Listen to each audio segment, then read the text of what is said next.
Tadi sempat jatuh di situ. Jatuh karena itu. Ada yang luka, Bu? Ya ada juga dalam kaki ketusuk itu Kenapa? batu. Kenapa tadi? Licin karena di situ kan jalan tidak bisa lain. Maksudnya Ada kolam di situ. ada kolam besar. Dia kondisi jalan kayak begini, siapapun tetap akan jatuh karena kalau air kering bisa kelihatan itu kolam-kolam di situ banyak sekali.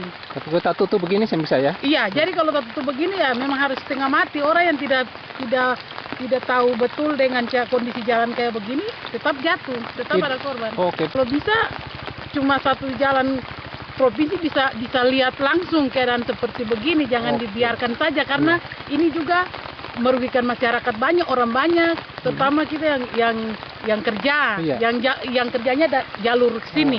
Yang sehari-hari menggunakan jalur ini ya? Iya, 24 jam tetap jalur ini yang kita gunakan. Iya, oke. Banjir datang tetap mesti banjir saja itu. Menderita betul ini masyarakat kalau jalan begini? Menderita. Harapannya apa, Pak? Harapannya dari masyarakat Lala ini supaya jalan ini Pak Bupati bisa dari Pemda maupun dari pemerintah pusat bisa lihat ketun di masyarakat Lala ini sebagaimana mestinya, Pak. Oh, oke. Iya. Terima kasih, Pak. Iya.